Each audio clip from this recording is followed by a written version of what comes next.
communities, our states, and in our nation. Again, our theme this year, education and health, research matters.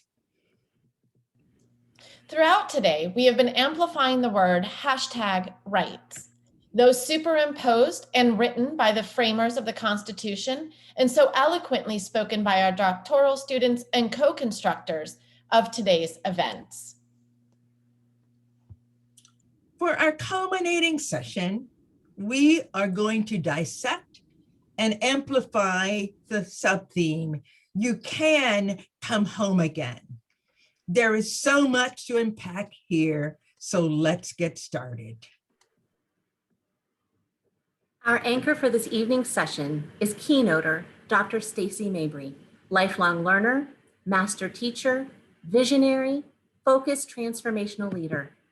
Ably equipped with an undergraduate degree in biology from the historic South Carolina State University to begin the conversation, Dr. Mabry has demonstrated that you can come home again. An expert in educational leadership and curriculum development, she went on to earn a Master of Education degree in educational leadership from Augusta State University, and then became the K-12 Science, Health, Physical Education Curriculum Coordinator for the Richmond County Board of Education in Augusta, Georgia. In 2005, she earned an educational specialist degree in educational leadership, also from Augusta State University. She was appointed the county's Senior Director of Curriculum and Instruction in 2010 and principal of the George P. Butler Comprehensive High School in 2014, right down the street from the high school that she graduated from. In 2012, she achieved a doctorate in curriculum studies from Georgia Southern University. Along the way, she has been credentialed as a master teacher and has run awards through other accrediting organizations for her action research and professional development initiatives in STEM. Dr. Mabry, welcome, and the floor is yours. Hi, great evening, everyone. Great evening. You know, when you hear yourself introduced, you think, oh, who is that? She's pretty awesome. So I guess that's me. All right, I'm going to share my screen and we're going to kind of get started and have a conversation tonight a little bit about one of my true loves, which is Butler High School. So of course, the title of our presentation is You Can Come Home Again. We're going to talk a little bit about community partnerships and how we engage our community as well as our students here. And again, I am Stacy Mabry, proud principal of Butler High School. And you'll notice my hashtag, and we'll talk more about that later, hashtag Love Supreme. So I kind of want to do this talk from a perspective of the 4 C's, if you will. And again, I have a doctoral degree, I've done educational research, and of course you do educational research even as a practitioner on the job. But I'm going to tell you, I'm going to talk to you about some things that work. And I know they work, not because the literature says so, but because I've seen them work and I know them to be true. So I'm going to talk to you in the area of the 4 C's: context, culture, community, and then corporation. And I'm going to set my timer because when I start talking, sometimes I forget and I get all excited and I go over time. All right. So let's start with the very first one, context. You kind of have to have an understanding of this whole thing and why it's so important, not only just to me, but to the community at large. So we're going to start with talking a little bit about the context of where I'm from, because I know I'm talking to an audience primarily from the University of South Florida, and I'm just a good old Southern Georgia girl. So I want you to make sure that you have an understanding of where we are, who we serve, and kind of the demographics. So Augusta, Georgia, a lot of times when you first think about Augusta, Georgia, you think about what? Golf, the Masters, which is a huge part of Augusta and our culture. But I'm going to push the button to say that my students don't necessarily plug into the golf culture. But let's talk a little bit about Augusta as a whole. Augusta has a population of about 200,000 individuals. Which may not seem like a lot of people, but in the state of Georgia, we're the second largest city in the state. When you look at the median income for residents of Augusta, it's about $22,000, and the average income is $57,000. What's probably the most staggering statistic here is that our poverty rate is almost at 1/4. Home ownership, about 50% of the people here own their own home. When we look at the Augusta community, it has a diverse profile. but still primarily African American and Caucasian. And then when we look at our major industries, and when we get to the end of this presentation, we're really going to talk about one of the major partners here in Augusta, Georgia. But our major industries are the military. We are one of the fortunate community to have a military base here in Augusta, Georgia, Fort Gordon. And actually, that's how Stacey Mabry got to Augusta, thanks to Uncle Sam and Fort Gordon. We also have a huge healthcare industry. Augusta is home to Augusta University, which has its own medical center. Education is a huge driver of our economics, and then we have a manufacturing sector. But when you look at the educational outcomes and attainment for our region, if we look at people who are over the age of 25, only 31% of those people have a high school diploma. And that's a pretty sobering statistic, that 32% of the people that are in this area have a high school diploma. So one of the things that we battle because of the amount of poverty and because of some other mitigating factors in our area is really making sure that people attain education. So let me set the stage for my personal context. And you've probably heard of the work of Simon Sinek, and he talks about starting with why. People don't care what you do or how you do it. They really care about why you do it. So these are kind of my three defining moments that have kind of pushed me along this journey and made me think really deeply about education and educating children. So I'm going to start, I'm going to rewind a little bit. Way back in 1988, when I graduated from high school here in Augusta, Georgia, I had made a decision that I didn't know what I was going to do, but you know how high school kids do, you kind of look at the salary scale and then you pick the job you like based on how much money it makes. So my mom said, "Stacey, you would be a great little teacher." And I said, "No, ma'am, I'm not going to be a great little teacher. Teachers don't make any money. I'm good. I'm good." So I set sail to South Carolina State University and decided that I was going to be a pre-med major because I was going to be a doctor, which I ended up being a doctor. So I guess my mama was right. So when I set off on this journey to decide that I wanted to be a doctor, I realized something. And this kind of helps shapes the way that I think about opportunities and things that we give to children. When I got to South Carolina State University, wonderful, rich environment, learned lots of things, met lots of wonderful people, but they gave me a lot of great and rich experiences. And one thing that I learned early on was, I don't think I want to be a medical doctor. They kind of have this thing called the gross anatomy lab, like full dead body cadavers. Yeah, really not my thing. So I kind of changed my mind, still saying in the sciences, but I was like, maybe I don't want to be a medical doctor. Ooh, I know what, I want to be a researcher. So I made a decision I was going to be a researcher and I was going to study virology. I probably could have helped with this COVID thing, but that's another story for a different day. So got an internship thanks to South Carolina State and the Success Office, and was really excited about the opportunity to become a researcher. And I spent 2 summers actually doing scientific research for SmithKline and Beecham, the makers of Aquafresh. And I really enjoyed the work. I really enjoyed the science, but that type of work is pretty solitary. And I missed the people interaction. So I didn't really like that, although I thought I was really, really gonna like it. So I realized that from the internship, sometimes it tells you what you want to do and gives you experience, and then sometimes it tells you what you don't want to do. So long story short, I made a decision that I was going to be a teacher. What my mama said. She was right all along. So after graduating from college, came back home, as often college kids do, and I made a decision, okay, I'm going to become a teacher. So I went down to the Board of Education, filled out an application, and I got 2 interviews. I got an interview at Butler High School and an interview at Hepzibah Middle School. So the Butler High School interview was first. So I came, I met with the principal, I enjoyed myself. I thought, okay, I really can do this. So I left home, got back in the car, and I had an interview at Hepzibah Middle School the next day. Well, before the night ended, the principal from Butler High School called and said, "Miss Mabry, I think you would be a great little science teacher. Come on and teach here at Butler High School." And I was so excited. I didn't even go to the other interview. I just accepted the job and was on my way. Well, I got to tell you a little backstory. My sister is a graduate of Butler High School.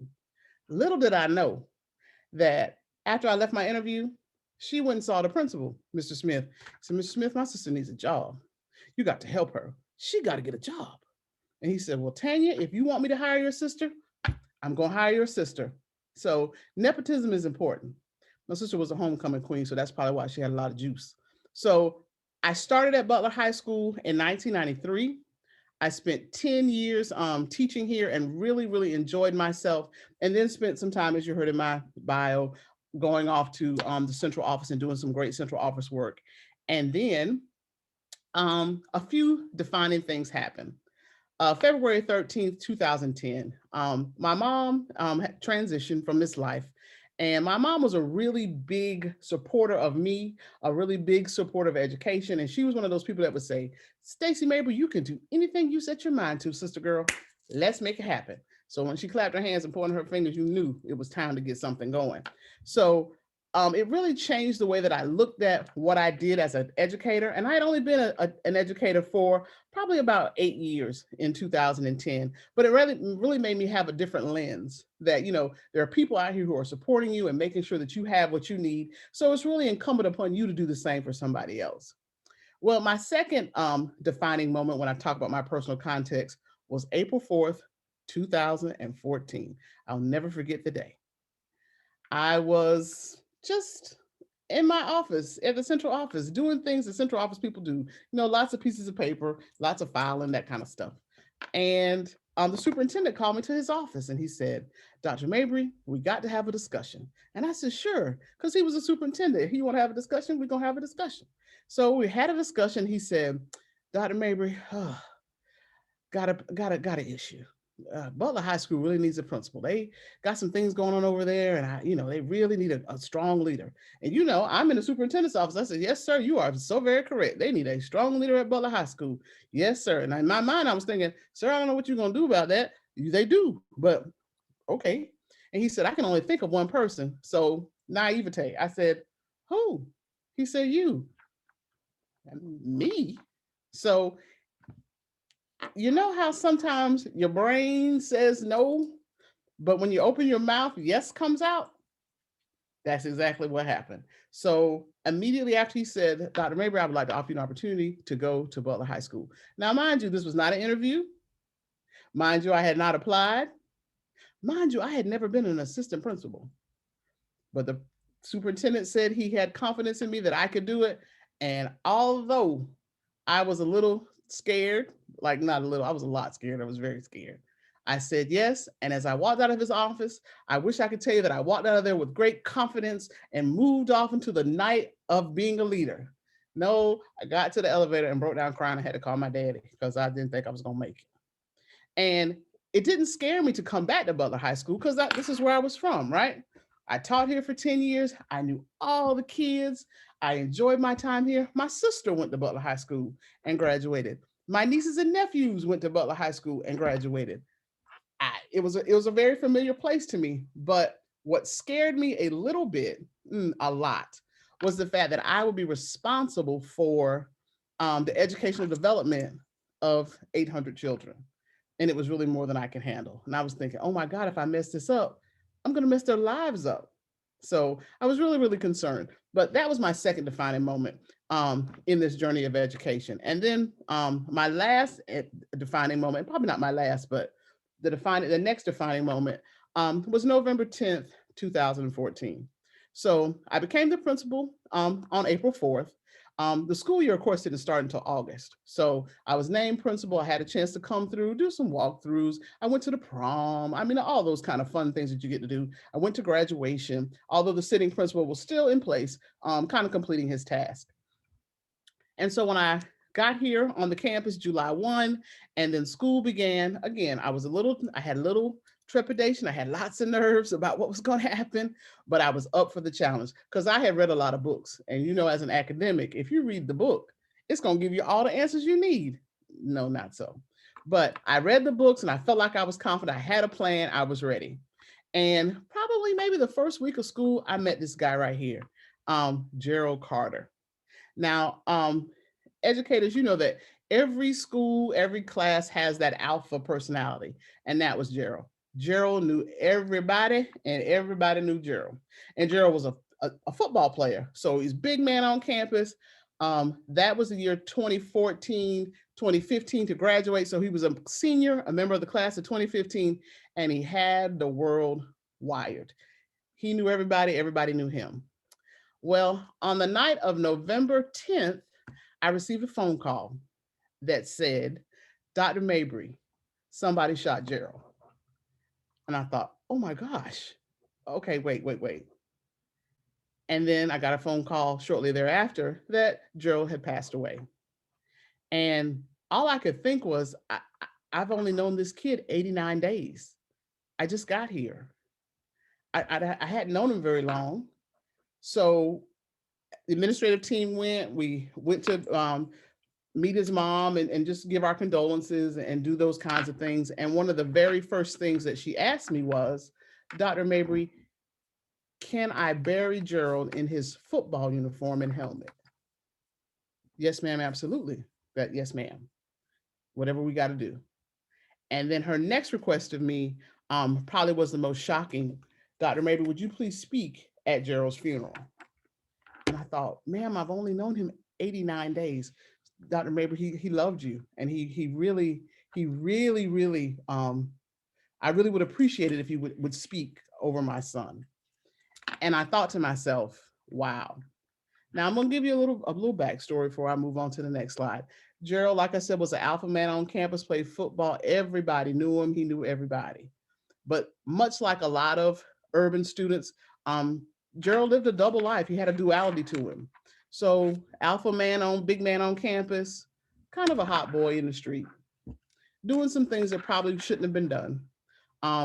He made a decision, him and some friends, that they were going to do a transaction. And what they were going to do was not just do the transaction, but rob the other people and take it all. And somebody in that mix shot him and he died. Probably the worst part, because again, we're talking about urban children in the 21st century in the middle of this social media thing. Somebody filmed it and put it on Facebook, not the actual killing, but him laying dead in the street. And I remember getting a call from his aunt, screaming in the phone, Stacy, he's dead and he's in the street, it's on Facebook. And I thought, oh my God. And it was an overwhelming feeling to come back to school on that next Monday and the kids be so incredibly sad and just clinging on. And that made me think right there, no matter what kids have going on in their world, in their neighborhood, as an educator, it's incumbent upon me to give them all of the opportunities and access I can in the school building to show them there's something else. So kind of give you some personal context of kind of where I am. When I tell you that I am locked in to this school, that I am locked into this job, this has been the best employment opportunity I've ever had. And if they took the check today and like my bills and stuff is paid, I'd work here every day for free. Absolutely, positively, fully locked in. So my mom had a big thing in it. The fact that I was given this awesome task to be a principal, and then 89 days into my principalship, I lost a light named Gerald Carter. So let's talk a little bit about Butler High School. All right, Butler High School. Now, again, we talked about the context of Augusta, Georgia. It's 200,000 people. Augusta has 10 high schools. We have a community high school concept. So, there are some places where you have high schools that are 2,500, 3,500 kids. No, our biggest high school here is probably about 1,200. Butler is about 854 students. We serve breakfast, lunch, and pre-pandemic, we serve supper every day. We are what's known as a community eligibility program school district, meaning that our poverty rate is so high for school-age children that we offer every child free breakfast, free lunch, and at Butler High School, free supper. About 10% of our student population is students with disabilities. We are an urban school, and sometimes urban is a code word for African American. We are predominantly African American school, 88%. And when you look at our statistics, when you look at kind of how we stack up in Georgia, I know in Florida, they grade you A, B, C, D, F. In Georgia, we have something called the CCRPI. And the CCRPI is the way that they kind of rate schools to see how well schools are doing. And in our state, 60, 65, you can get up to 100, but 60 is pretty good. They'll keep you off those lists. And if you look at a Butler High School, we're consistently 50. One year, 2017, the banner year, we got up to 60.7, but we are struggling when it comes to the metrics. And I wanted to be really candid with that because I know that what ends up happening, anytime you give a talk about your school or about kids or whatever, the first thing people do is they Google your school. She said all that stuff, but I looked at her score and she has a D on the whatever. So when you look at some of our metrics, it looks like, gosh, they are struggling. But when you look at our outcomes, it's some amazing stuff happening. So one of the major outcomes for high schools, of course, is graduation rate. I put a red circle around the year that I entered. So when I was given the great task of Butler High School, 35.9% of our students graduated from high school on the cohort rate. So that means when you entered in ninth grade, 4 years later at the end of 12th grade, your kid had about a 1 in 3 chance of graduating from high school. Really not good odds when you really lay it down and think about it. So that has been my single focus. What do we have to do to get kids to graduate from high school on time? And we have done an amazing job of kind of pushing that envelope each and every year. And again, when you look at our test scores, we might not pass the biology test, but honey, we're going to pass biology and we're going to go on and we're going to go to college. So we went from 35.9% to last year, which is our banner year, the class of 2020, we have moved our graduation rate up to 80%. And you see some pictures of some proud graduates from Butler High School on this page. And again, I attribute that to the resilience of the kids that we have. We work really hard to build grit in kids and keep going. And if any of my staff members are on here now, they'll tell you, it ain't over till it's over. We got a month away, but Doc, he got a 41. I know. Let's see if we can get him a 42. See if we can get him a 43. We keep going, we keep grinding, and it's not over until it's officially over. So again, we've done great work in this area, but test scores, it's killing me. So I want to share with you a quick video to kind of show you. Now, I talked about my personal context. I've talked a little bit about Augusta, Georgia's context. I told you something about the school profile, but you really can't fall in love with this place until you see the children. So just quick video so that you can meet my kids.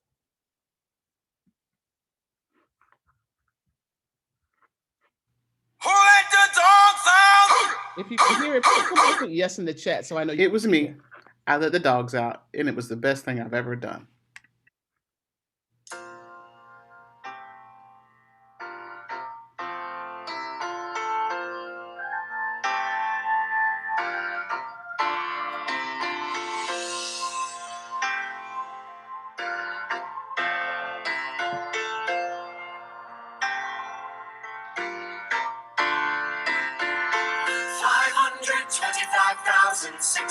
Minutes, 525,000 moments so dear, 525,600 minutes.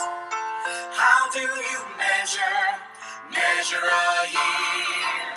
In daylights, in sunsets, in midnights, in cups of coffee, in inches, in miles, in laughter and strife. In 525,600 minutes, how do you measure a year in the life? How about love? How about love? How about love?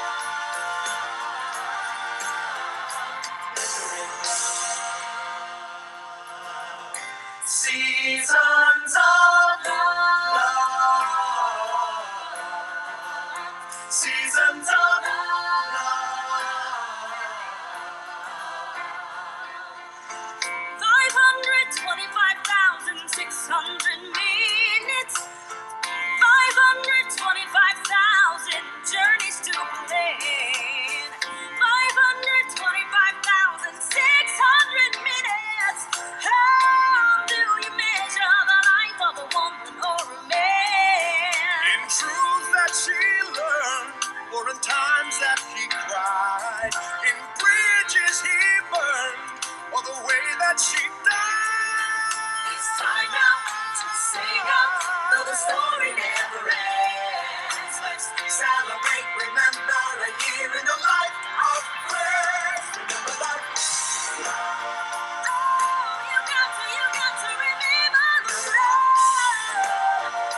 promising you better though. Your friends saying let them go. And we ain't getting any younger. I can give up now, but I can promise you forever though. That's right. You got it. It don't belong to anyone but you. Hey, if that's a question of my love, you got it. Baby, don't worry, I got plans for you. Yeah, baby, I've been making plans, oh love. Baby, I've been making plans for you.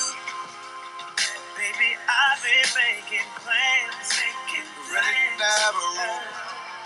Baby, I've been making plans for you.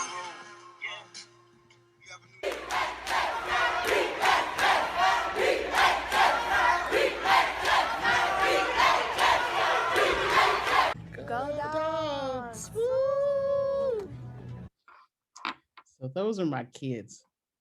So our next discussion, so you know my context, you know what I'm about, you know who my kids are, you've seen them. They got that hair, man, loud and dancing and singing and having a great time. So let's talk a little bit about culture. I'm a firm believer that culture eats strategy for lunch. If the culture is right, if the foundation is right, you can engage anybody. So let's just talk about some things that we do here at Butler High School to build culture. One of the things that I want to do with my students is to make them feel like Butler High School is their home. Butler is on a street called Lumpkin Road. 2011 Lumpkin Road is where our school resides. And the kids affectionately call it the Lump. And this is their home. So when I think about home, I think about this really short clip from The Wiz that makes me think about what home is all about. Home is a place where all must find, child. It's not just a place where you eat or sleep. Home is knowing your mind, knowing your heart, knowing your courage. If we know ourselves, we're always home, anywhere. And what we strive to do here at Butler High School is to create that home, to create that family. Thinking through just kind of the definitions of home, one that I really like from Franklin T. Andrews is home is a place where you feel in control and properly oriented in the space and time. It is predictable and secure place. In the words of the poet Robert Frost, home is a place that when you have to go there, they have to take you in. In short, home is your primary connection between you and the rest of the world. And my contention is that this school is their home. Their locker is their apartment. That's where they put their stuff. And school is where it's at. And a lot of times when you see things that come into urban schools and people talk about, oh my goodness, the kid, this is their house. So they display those things in their house. And then kind of morphing Bell Hooks' idea. Bell Hooks refers to home place as a site of resistance. And of course, she's talking about this kind of more in that whole idea of Black women creating a mothering space to kind of fight against white supremacy and the white patriarchy. But when I think about home in this context, this is where kids test limits to see what they can get away with. Can I really hide out in the bathroom for 50 whole minutes and nobody notice? Yep. They're pushing limits to see what works in the world. And the school is a large part of their world. So when we think about this idea of school culture, climate usually becomes that other word that you hear. And then there's some classic definitions. School climate refers to a school's effects on students, including teaching practices, diversity, relationships among administrators, teachers, parents, and students. And then school culture refers to the ways teachers and other staff members work together to set beliefs, values, assumptions that they share. Positive school climate and culture promote the ability to learn. There is a educational author, one of my favorites, Baruti Kafele, who kind of sums up this idea of culture and climate in 2 words. Climate is the mood that you feel when you come into a building. And mood can change depending upon what's going on.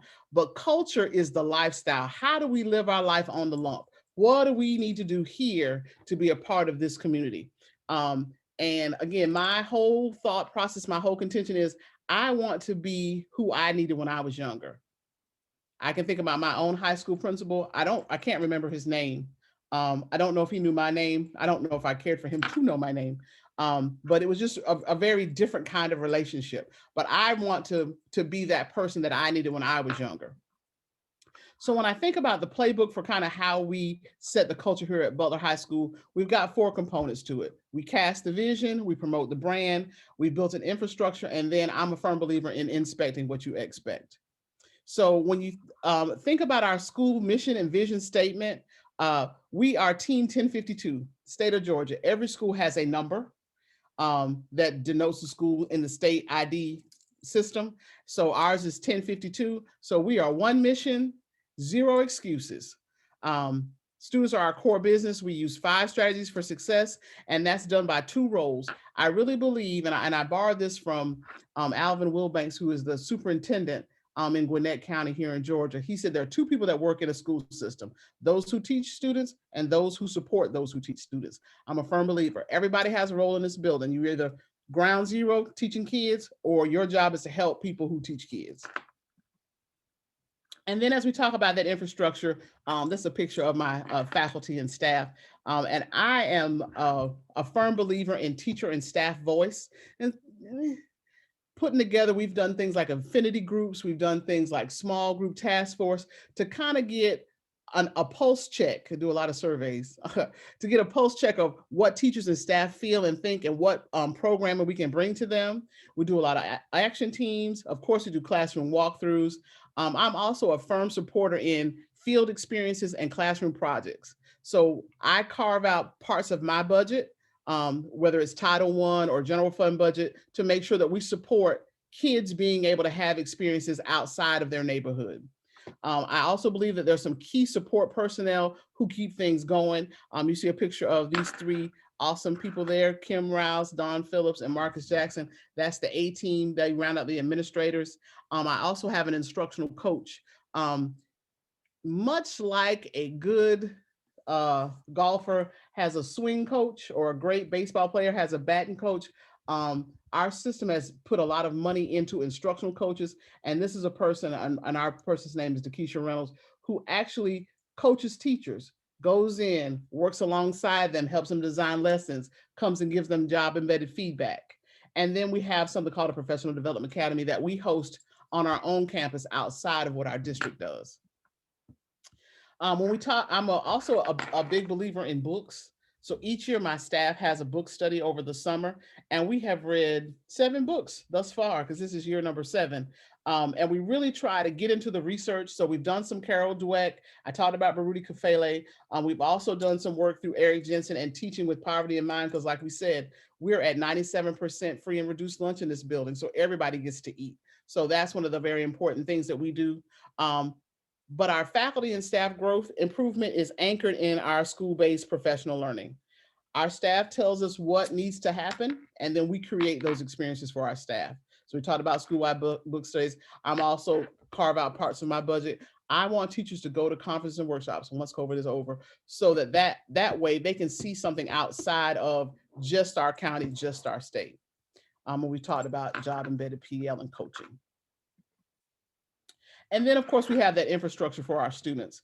So I'm probably going to make a maverick assertion here that very few students in the world remember standard SB 1A. They don't remember that. What they remember is the experiences they had in school. So what keeps kids in school? Clubs, activities, athletics, a sense of belonging. So again, much like I value student teacher voice, I also value student voice. And to some people, to my detriment, say I value it too much. Dr. Mabry, listening to the children. And I also believe that kids should have direct access to leadership. Every quarter, I do a principals chat where I bring my kids together and we talk about things that are going on in the school. We talk about academics, we talk about culture, we talk about expectations. We keep first things first. I also believe in leveraging our resources in our budget to be able to have the right support personnel. Over the past few years, we've been able to garner some dollars. We have a grants counselor. That counselor is someone who takes our neediest bottom quartile, those kids that are undercredited, underserved, and really need some additional assistance, and she becomes their personal champion. We also have a student interventionist. And really, if this was a collegiate level, we have somebody that's in charge of student affairs. So everything from prom to orientation team to homecoming week, that role takes care of that. And again, that's what brings kids to school. We try our best to create VIP access. We want them to know they own the lump. We do special things on the lump. You get a wristband, you get out of class, you get to do this. Again, we talked about that sense of belonging. And then I believe in cultivating talent. And one of the signature programs that we brought to Butler High School and that has kind of helped us with our trajectory, with our graduation rate, has been our AVID program. And I know AVID is big in Florida, but just to give you a quick profile of AVID, AVID is a support mechanism to take kids who are in the academic middle and help them to reach their potential in going to college. We look at kids who might be first in their family to attend college, or maybe historically underserved, low income, and those kids with special circumstances. And we've had our AVID program here for, we're graduating our third class. So since 2015,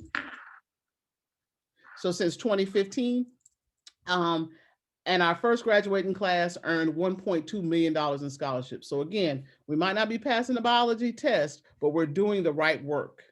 And right now our AVID program has over 150 students. And then community partnerships. When we talk about community partnerships, I'm a firm believer that charity begins at home. Once people see you doing the right work, the necessary work with kids, it's amazing how folks will jump on to help. So our alumni has been amazing, giving scholarships, sponsoring students to go on field trips, paying for honors days and honors night. We have a huge sorority and fraternity following, where we ask the local NPHC to sponsor kids for different events, local businesses, houses of worship. And the strategies that we use to make sure that that happens is we do a positive social media presence. I'm a really, really big Facebooker and working on that Twitter some, where we really put out our positive messages. We put our kids in the community to volunteer support. And then I believe in working my personal connections. Whoever I know, whatever I know, however I know it, we want to do our best to kind of help kids. And then grassroots effort. Right now we're doing swag boxes for our seniors. That's what you see in the upper right-hand corner.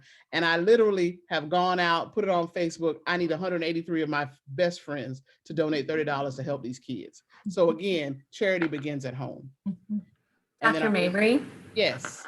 This is absolutely exciting. And I have a feeling that if you even post your Facebook, maybe some people might actually contribute. You have been just engaging, and this is so relevant, and it was so amazing to see some of your students. I know that we have questions for you. Yes. So are there some last things, because we want to make sure people get a chance to have their questions? Absolutely. So we said charity begins at home. We don't worry about the corporations. Let's keep it pushing. I have a number of questions for you, but I wanted to start, Dr. Mabry, by saying your village is so very happy that you returned home. Your love and your passion for the students and their families is worthy of recognition, admiration, and support. From students receiving admission to schools throughout the nation, to supporting athletes through all sports, all seasons, regardless of gender, we offer our gratitude. And now there are some questions and comments from the chat, if you don't mind. Absolutely. The first question comes from me. There appears to be a Gerald Carter story in many of our urban and underserved communities. How can we interrupt these kinds of behaviors, stories, that they don't become so routine? I wish I could be hopeful and say that we could interrupt them. I think what we do is we give students opportunities and experiences to see something different. A lot of times they get into those desperate situations because they don't see another way out. They don't have another avenue. They can only see what's in front of them. I say all the time, kids don't see around corners, but adults do, because we've been around the corner. So we just have to keep bombarding them with positive pieces. So another question was, how can we encourage more persons of color to enter into teacher education? I think that the two things have to happen. First of all, the marketing has to be stronger. One thing I know about colleges and universities, they have a tendency to say, well, it's here, come and get it. You have to show us you got to give us a carrot to come out. I think about the state of South Carolina and the Call Me Mr. program, where they actively recruit African-American males to become educators, and they support them throughout their teacher preparation program. We need more programs such as that. And then also, we have to be open to that alternative certification for those people who get out into the workforce and realize, you know what, education really is for me. And now I'm going to kind of circle back and go to it a non-traditional route. But again, the marketing has to be stronger, in my opinion. And a final question that I had for just this segment, we want you to stay online because there are going to be more questions at the end. What has been the impact of COVID on your school and your school's learning environment? Working with urban children is an exhausting task in normal times. COVID has really doused some water on their resiliency skills. They're just falling apart. It's just rough. The uncertainty of it, the unknown pieces of it. They're really struggling with the virtual learning environment, which is what we were doing hybrid a lot, and to start. They're just not faring well. And a lot of people have done a lot of work around social emotional learning and those kinds of things. So the pressure of COVID and the stress that it's presenting on students is huge. But at the same time, the pressure it's putting on leaders and teachers is amazing. And we're going through this at the same time, and nobody has a playbook for it. So it'll be interesting to see how, once we get back to whatever the new normal is going to be, how we kind of pull this thing back together. Thank you so much. I just want to show, these are some of my notes, and I know I'm not the only one who's taking notes. So participants, would you please use your reaction buttons and to thank Dr. Stacey Mabry for so much that she brings to the table. Please thank her. We really wanted to bring her to Central Florida because we know her in so many other areas in terms of professional development, her community and civic engagement involvement. But we wanted to introduce her to Central Florida because we certainly can learn from this humble, transformative, inspirational servant leader. From my heart to yours, Dr. Stacey Mabry, from our hearts to yours. Stay, don't you go anywhere. Absolutely not. Returning to a place where it all started is often a dream for so many of us, where we are able to hone our skills, the need to give back to that place, the setting that has given so much to us. But hold that thought.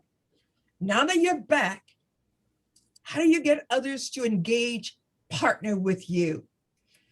Ralph Waldo Emerson reminded us, a literal interpretation.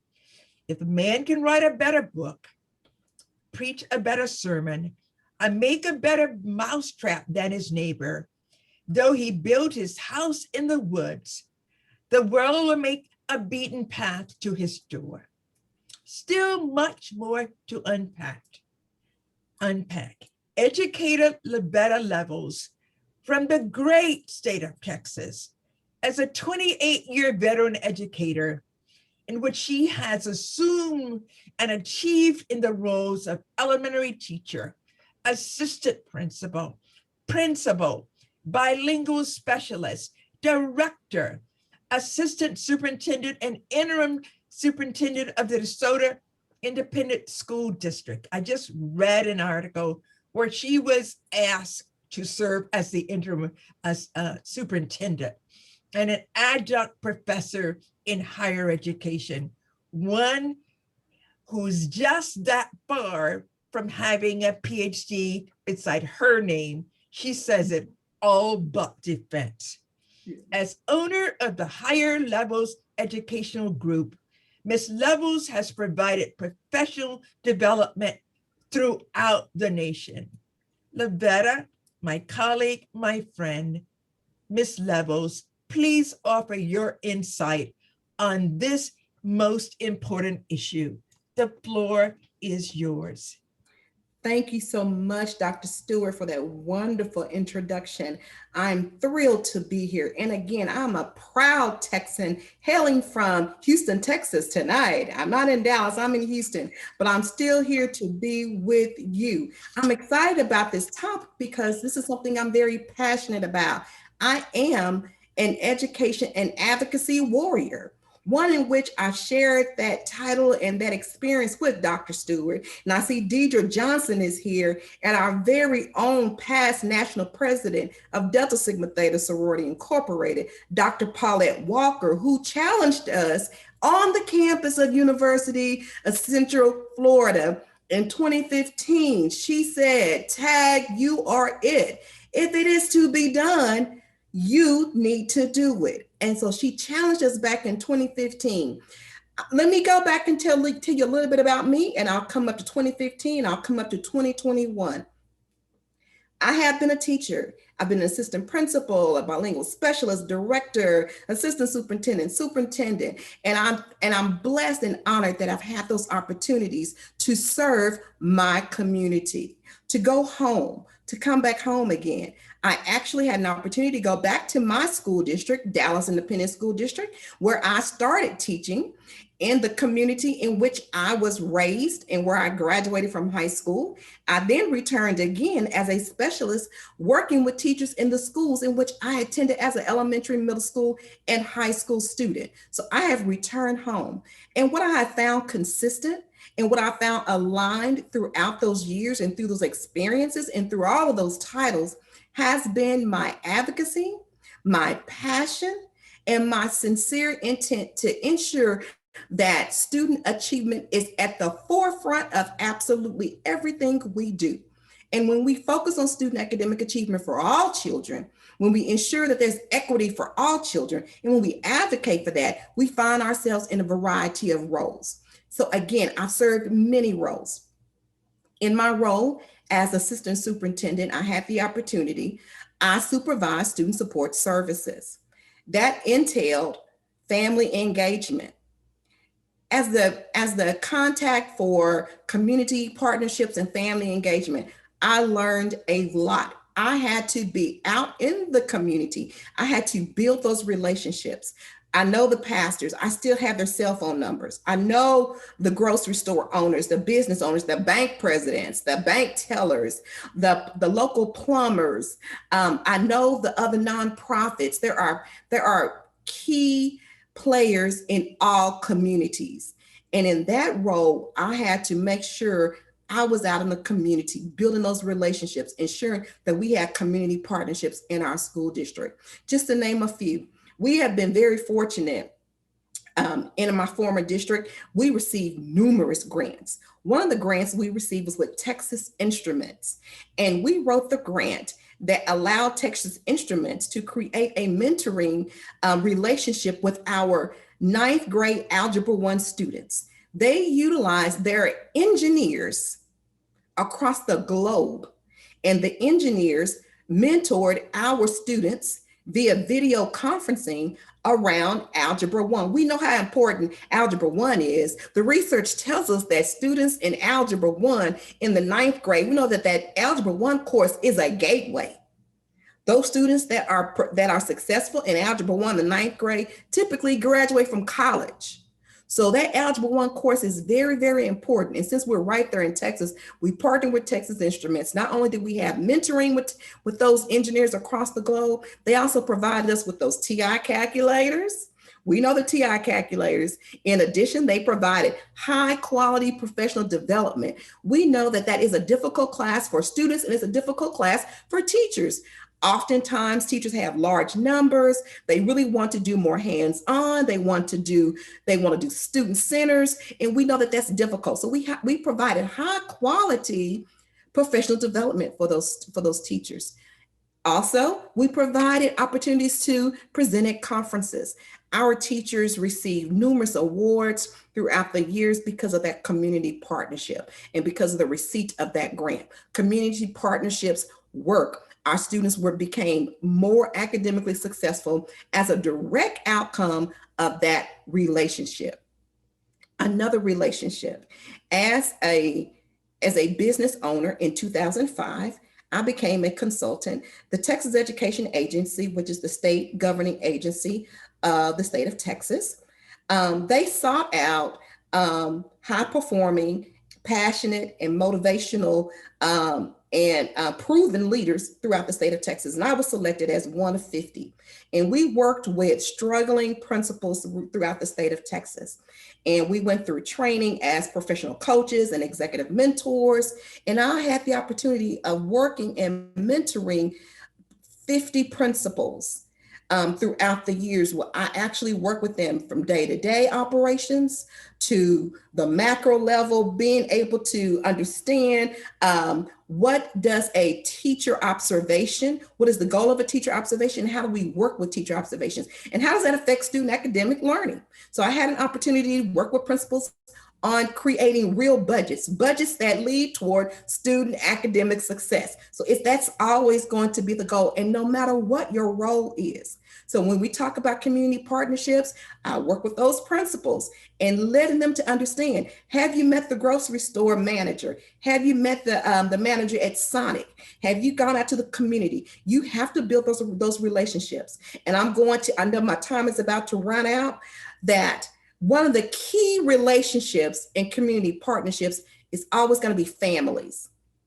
So in my role in mentoring those principals and my role as an assistant superintendent working with community partnerships, I dedicated a lot of my time toward building strong family relationships. In my current dissertation that I'm hoping to defend real soon, I am focusing on urban middle school principals and family engagement. So much so I learned throughout my career the power of a strong relationship. That community partnership with that family it can move mountains. It can move mountains. So when we talk about being rooted in education and you can come home, you can't do anything without those families and building that relationship. In COVID-19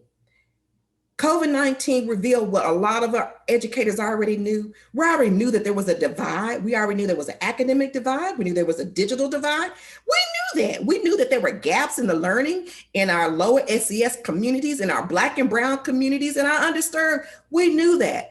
COVID pulled the covers off of that, and it showed the entire world, the entire nation, that there is a major issue, and we must deal with it.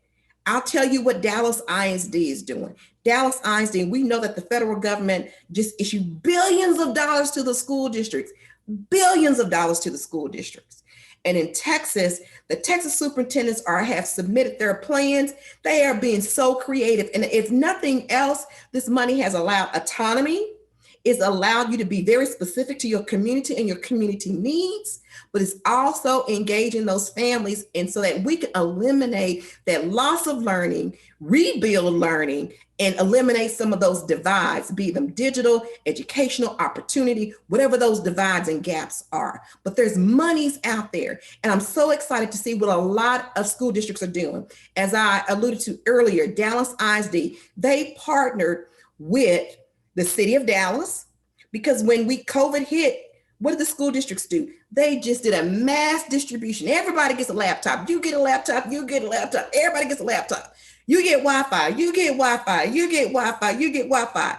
But in a major city such as Dallas, they found even with Wi-Fi, even with the device, the students still did not have access to the internet because of lack of infrastructure in the city. The corporations, AT&T, Southwestern Bell, they didn't have the lines to even offer that, even with the Wi-Fi device. So with the city of Dallas, with AT&T, and with the school district, they were able to create a partnership to start working on creating more lines, building that infrastructure so that all students can have access to the digital world. Because we know without that access, that creates the opportunities for our students to be left behind even further. That creates challenges and barriers for our students in Black and brown communities and underserved communities to get further behind. So when we look at community partnerships, my heart is always going to be with the families, ensuring that families are on board. And my research, my principals shared with me specifically how they had to build trust with their families. The families were afraid of the COVID, and the principals had to lead that as if they were comfortable, as if they were knowledgeable, as if they understood what was going on. And when you talk about community partnerships in our schools and in our communities, there is no one more key than the principal of a school and the superintendent. And so I'm going to close my session here with knowing that as an equity warrior, I continue to do the work. I'm working with our legislative representatives. On tomorrow, we are presenting the digital divide at the Delta's Days in the nation's capital. If you are registered for that conference, we have a session tomorrow. Please sit in. We've got some great information to share with you and strategies on what you can implement in your community. Again, I'm Lavetta Levels. I hail from the state of Texas. I'm here to learn from you and also to share with you some of my expertise in this area. Thank you. Ms. Levels, thank you so very much. That sharing was powerful about, again, recognizing those divides and then using partnerships to eliminate those. So thank you so much for your time. It was just amazing. And again, we just ask the group that our attendees that as you're thinking of questions, please feel free to post them in the chat. As Ms. Levels will be here for our Q&A at the end. And so at this point, I'd like to introduce Dr. Donnie Hale, who joined UCF in September 2019 as Assistant Director of the UCF Center for Community Schools, lecturer for the College of Community Innovation and Education, and co-chair for the nationwide Community School Leadership Network. Hale oversees operations for the center, which includes services and technical assistance, training and development, and assessment and evaluation. His research focuses on race, equity, educational opportunity, college access, and human development. His teaching experience has been in areas of sociology, education, history, and cultural diversity. He will begin teaching at UCF in spring 2020. As co-chair of the Community School Leadership Network and network of the Coalition for Community Schools, Hill works with members of the coalition and other community school leaders across the country to expand community schools, build leadership capacity, strengthen local and community networks, and provide professional development for leaders and coordinators. Previously, Hale served for more than 5 years as director of the Education Effect, a university-assisted community school partnership.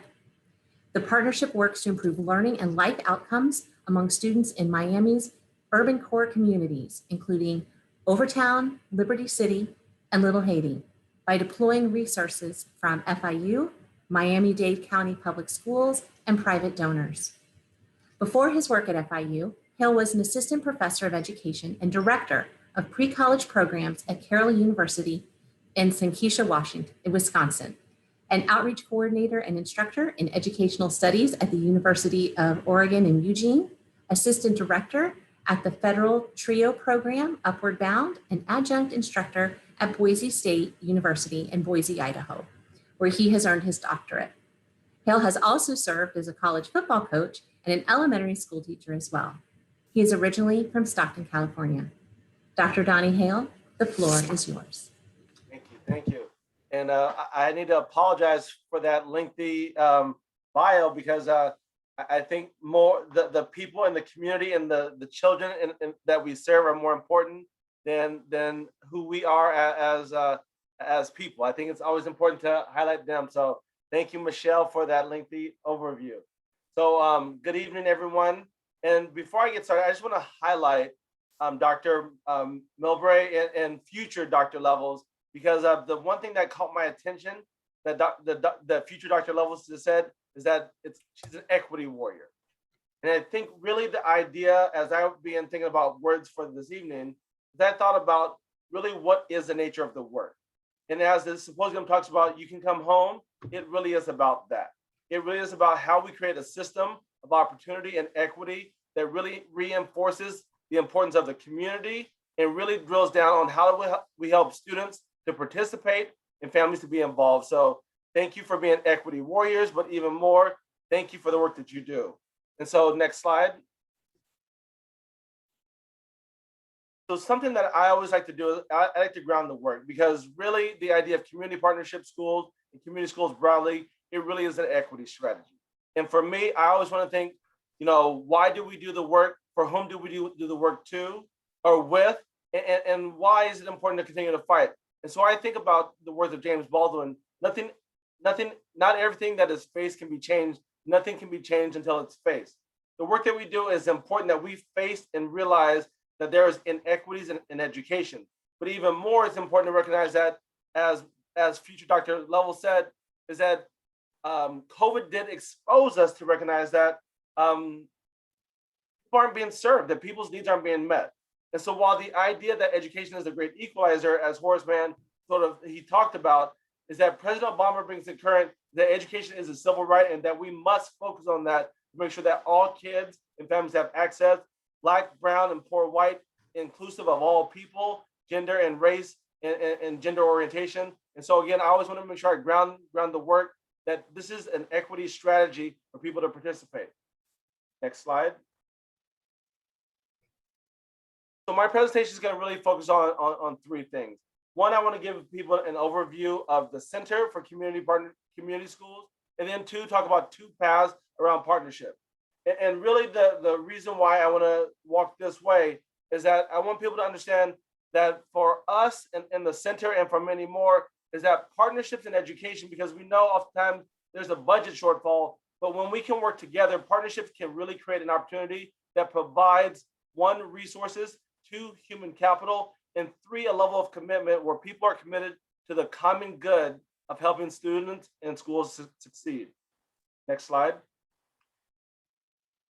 So just on the onset, so the way we look at community schools is both a physical place and a set of partnerships between schools and other community resources.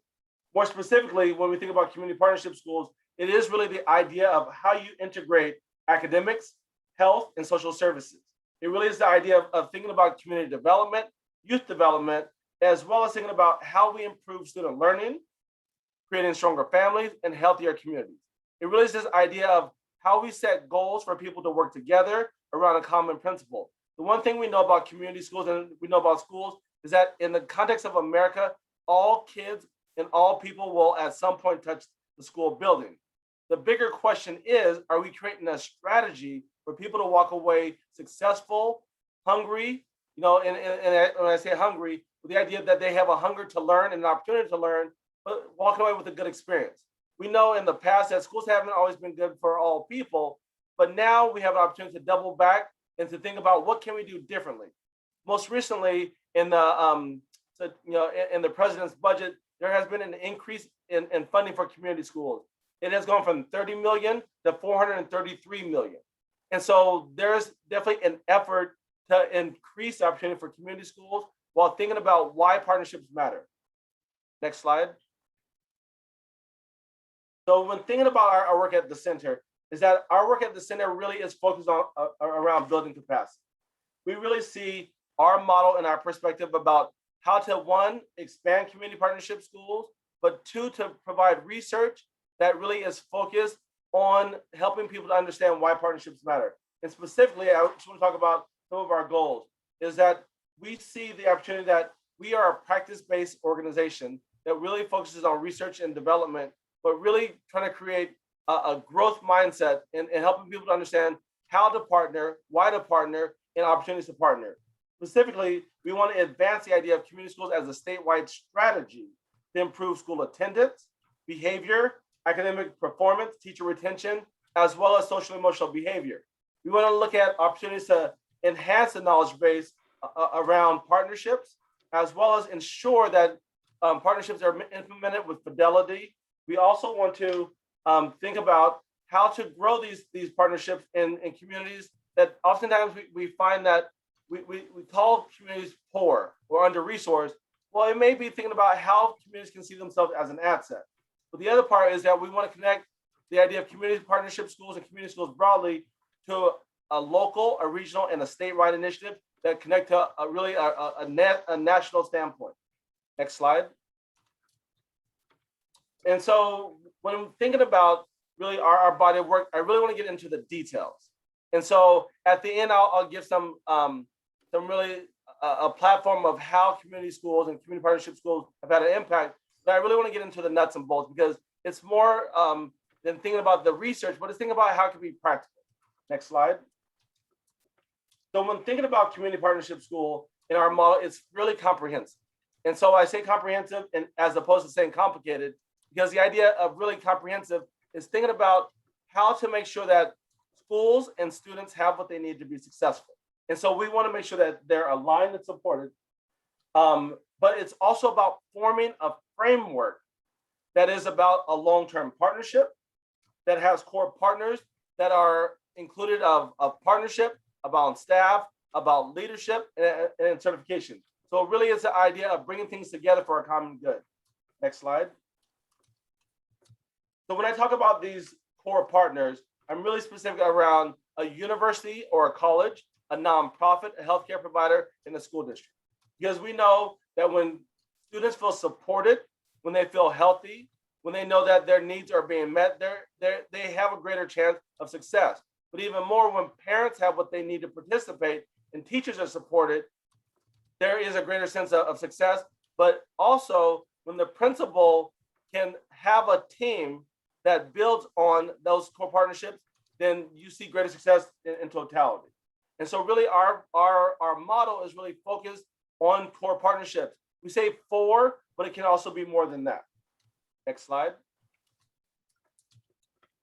So to the point of those core partners, we also talk about having dedicated staff.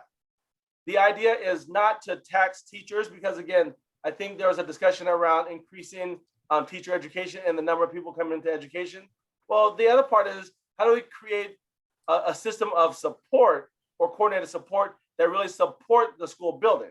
And so again, we see community schools and community partnership schools specifically by providing positions that are dedicated to supporting the infrastructure of the building.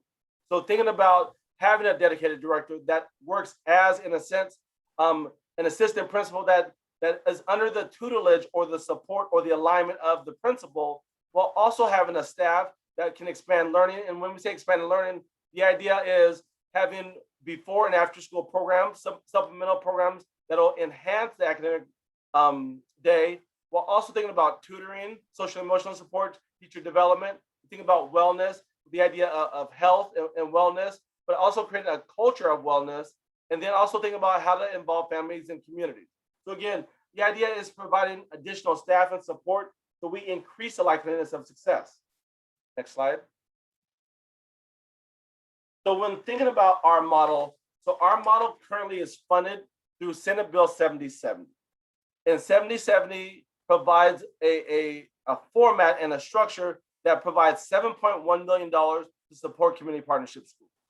And so we currently have 26 sites from all over the state of Florida. 5 of those sites are certified sites. So to the point of our work from the center, we want to think about model fidelity. We want to provide support. We want to provide ongoing professional development. We want to provide really resources that build the capacity of these sites to function at a high level, while also providing financial support for them to function. And so again, we are in 26 sites across the whole state. And the idea is to grow more, but currently this is where we are. So I'm going to pause there. And again, the excitement of the work, it continues to thrive. But I also want to talk about another path. So our community partnership school site is really site specific, and it's a statewide system level approach. But prior to joining the center, I also led what's called the Education Effect, which is a university assisted partnership. And again, as I said earlier, I wanted to talk about some practical solutions or practical options. So the Education Effect really is that bridge of opportunity and resources and skills gap. What it does is it leverages the vastness of the fourth largest university. And again, UCF is the second largest university. I came and FIU was the fourth largest university. It leverages the fourth largest university to communities specifically. And so again, it's taking human capital, financial resources, and partnership, and then aligning it to three really, they're oftentimes considered challenging communities, but really it's around communities that are assets, but also how to bridge the cultural divide and create a new pathway for success. So Liberty City, Overtown, and Little Haiti. Next slide. And so there's a couple of assumptions that I want people to think about. Part of the idea of looking at university-assisted community schools is thinking about universities and public schools can function as really a hub of strategy and opportunity. It really is the idea of taking human capital from the university and research and development and all the things, again, taking the ivory tower and the credentials and taking it to the community and working with the community. And so in the community school space, we say it's not doing things to people, it's doing things with people. Is that understand that the community can be an asset and an opportunity, that professors and faculty members and staff at the university can really work alongside of community members to come up with the solutions to one, thinking about, obviously we know about food deserts, but also thinking about how we build human capital and resources where the community can be their own best resource. Furthermore, it's the idea of looking at public schools as really that neighborhood hub where local partnerships can be created and generated, where families can come together no matter who they are, because people have a hunger to do better and have the dignity to survive. The idea is, how do you partner with the university in order to come up with a solution? And then lastly, thinking about the idea of using that partnership to create research is to think about how we look at healthcare from a different lens, how we look at student success from a different lens, parent involvement, as well as school experiences, so that the community is really informing the university about how to make these bigger connections. Next slide. And so our work, as I talked about, was in three communities. You know, Overtown is considered Black Miami 1890s. It was really over the tracks. Most cities have a community similar to Overtown, but it was a community where people would come to enjoy entertainment, but they didn't see it as possibilities. When looking at Booker T. Washington Senior High School, it was burned down 4 times before it was a viable solution in 1926. But it's the second oldest public high school in South Florida. But I say those things to recognize the history and the culture of a community is that we wanted to see that community to continue to strive and to flourish, but we also need to be deliberate and intentional. And so I say that because our approach was thinking about the whole child, whole family, whole school, and whole community. And so it was about building collaboration. The other school that we worked with in community is Liberty City.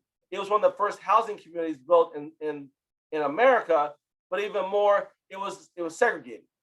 But again, Miami Northwestern is really the beacon of the community, built in 1955, where Bull and Bull Nation is alive and flourishing. But it was a place where kids graduated, went to college, and came back and made a difference. And then our last and most recent launch was in Little Haiti, which was a largely immigrant community of a really Haitian immigrants, but even more, it was a beacon of hope where people would come to the States, but would also become homeowners, business developers, but also saw it as opportunity. But I say that to think about the vision and mission of the Education Effect it was about creating access, equity, and educational opportunity for people to participate. Next slide. So just to sum up a few things.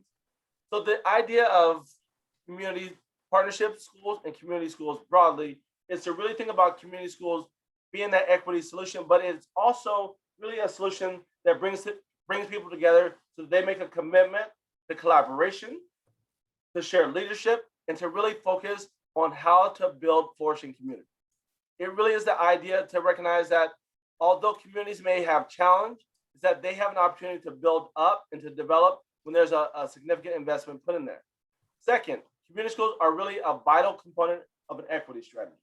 We really see it's not only about providing resources with the idea of equality, but being deliberate and intentional. It is really about removing systemic barriers and also creating opportunities where people have fair access and opportunities to build success. Again, I'm going to always say families want the best for their children and their families. Sometimes they may not have the opportunity. And so when we think about community schools, we want to be deliberate and intentional. Third, community schools are a good investment. Similar to, as I said, is the center is funded through a state bill of $7.1 million. The Ed Effect was funded through private dollars at about $8.5 million. And so I say that is that when people can see it's a good investment, there is a return on investment. Is that Children's Aid looks at for every dollar spent, there's a $15 return. And so also in Albuquerque, some of the work that they were doing with children and family, there was a $7, at least a $7 return on their investment. But I say that between $7 to $15, there's a return on investment when we're strategic and we are planned. The last thing I want to bring to bear is that community schools build social capital. At the end of the day, is that students and family deserve the opportunity to grow and to sustain and to be able to develop and to live into their potential. And so when thinking about the idea of community schools, is that it really is a practical way of building social capital and opportunity, but it's a way of seeing from elementary, middle, and high school for students to have success. And so again, we think about the work that we're trying to do in community schools, and more specifically in this panel, is creating social mobility. Next slide. And so again, I just want to say thank you, but even more, I want to leave you with the idea that community schools have really created an improvement of school climate. It's created a college-going culture, but it's also improved academic performance, behavior, and course performance, while at the same time increasing the college-going culture, dual enrollment, and internships. And so again, I'm excited about partnerships because again, it builds equity and opportunity. So thank you. Dr. Hale, you too are an equity warrior. So thank you so much for that presentation and letting us know about the value of community schools. At this point, I would like to go ahead and introduce Dr. Mary Little. But first, I would like to share. Somebody said that it couldn't be done, Edgar Guest asserted. But she, with a chuckle, replied that maybe it couldn't, but she wouldn't say so until she tried. In many colleges and schools of education across the nation, accreditation agencies require that internship is completed for pre-service educators before the education degree is conferred. Conversely, there's almost always a challenge regarding placement and the right fit for those who wish to teach and learn in underserved communities. Our Dean of the College of Community Innovation and Education quickly saw that need upon arriving here from Oklahoma State University. Through her tireless efforts, she assembled a writing team led by professor and lead researcher of multiple grants, Dr. Mary Little. The outcome, one of the largest grants in the history of the university. Multiple aspects of the initiative have now taken roots, research presentations have been made, and there's currently a waiting list of undergraduate students who wish to intern in these diverse settings. Dr. Little, please tell us more. Thank you so much. I am so honored and humbled to be a part of this initiative, the long term, right, Dr. Stewart, as well as this evening with such an incredible panel. As the person who is closing it out for our discussions this evening, it's how do we create the vision and the discussions and the goals that we have set for ourselves as we listen to the context and the realities that Dr. Mabry shared with us as a principal and her experiences, as we listen to the policies and the opportunities to develop partnerships with businesses that Ms. Levels shared with us. And then as we listen to opportunities structured through our communities that Dr. Hale shared with us, this evening, our last conversation, and then as we move into discussions among all of us, we want to then focus on how do we prepare our next generation as we continue to So as we take a look at Rusty Burkus here to Heal Again, I want to welcome all of you through the entire day, and certainly during these sessions. It really is meeting someone that acknowledges who we are and what we can be, as we heard that this evening through each of the speakers. When we're thinking about the highest potential, our teachers within our communities are the folks that we really want to think about developing, or that's where a lot of this work at the University of Central Florida and through this grant has gone. Michelle? As we listen to Dr. Hale just mentioned, as we think about our own children in our communities, it's about, we want an effective teacher. We want all of our communities to be served by the very best educators but they're often not working with our students who need them the most. We know that there's issues, it's already been brought up this evening, about recruitment. There's already discussions about how do we retain teachers in any of our communities. We can lose 50% of our teachers at any time in the first 4 or 5 years. Then let's add the additional, I won't say challenges, but considerations, things that we all have to think about and know about.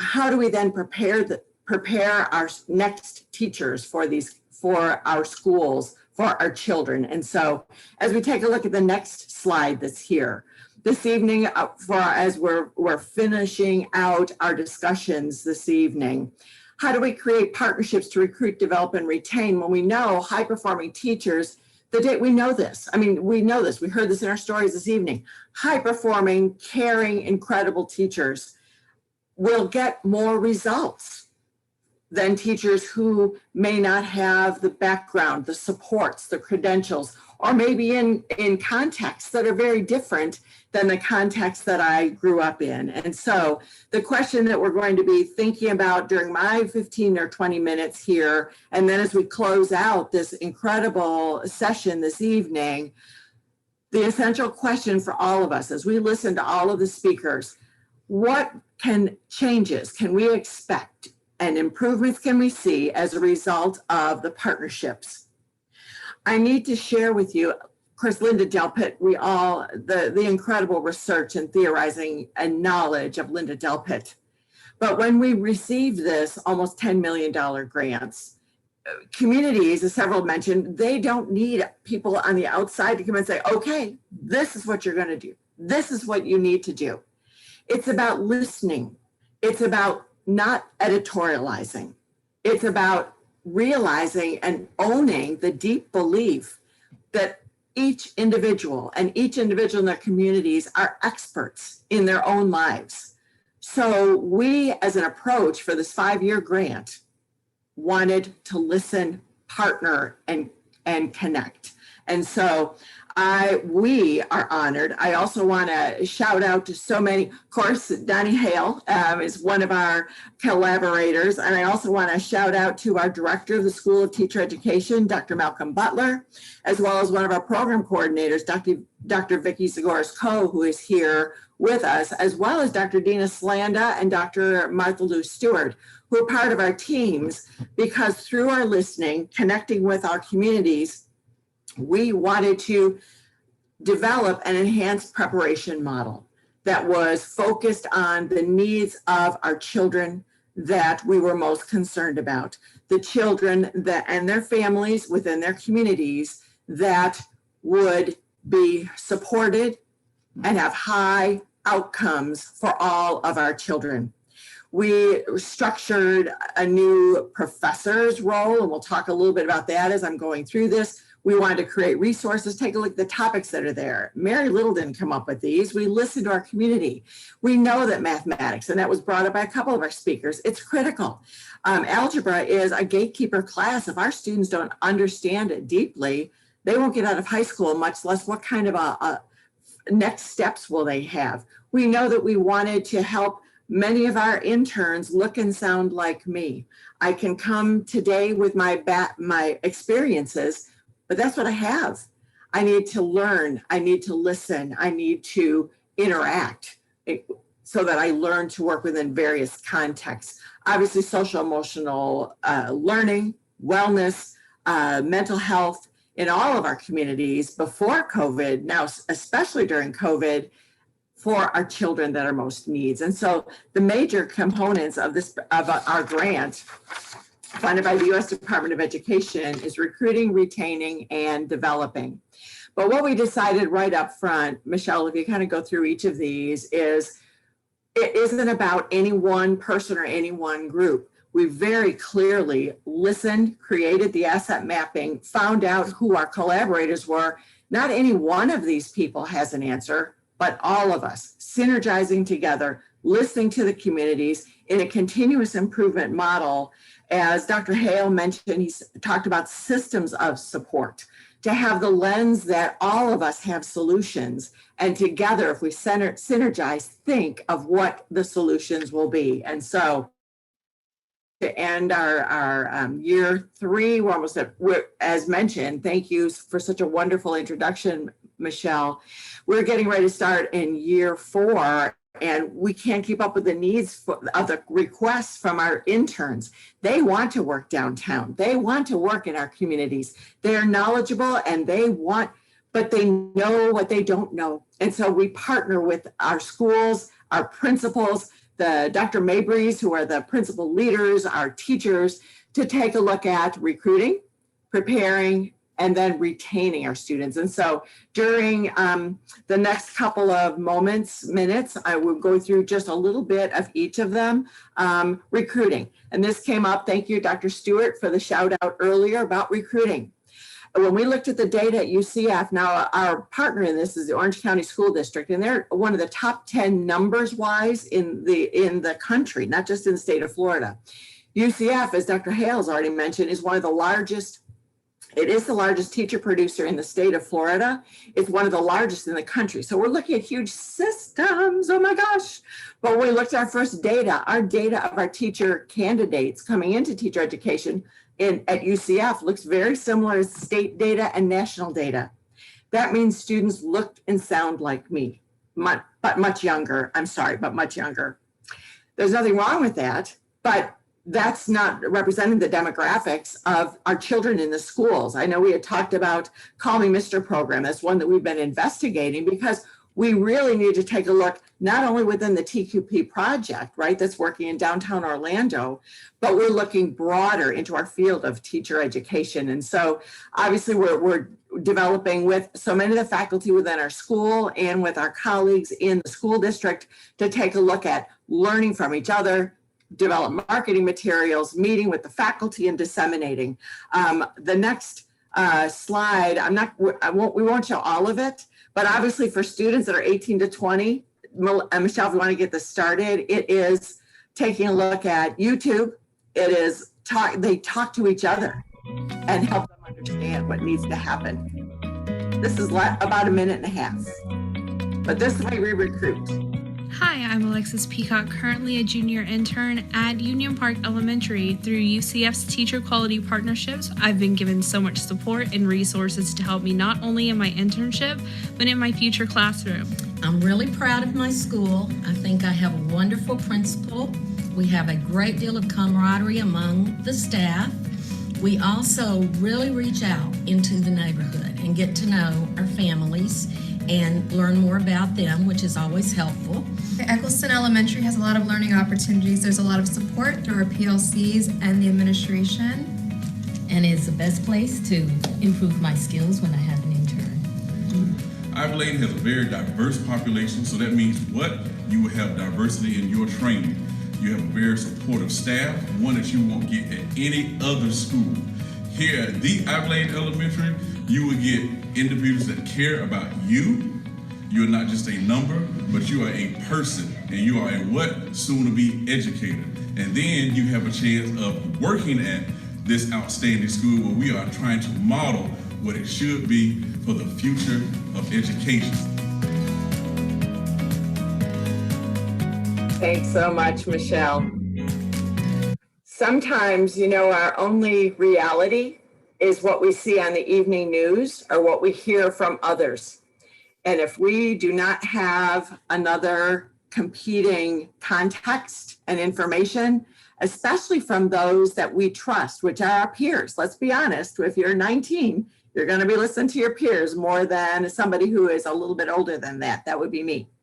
So we found that nothing begets success like success. And so our interns, we have gone, Michelle, if you want to go to the next slide, I think we've got numbers there, but if not, I can share them with you.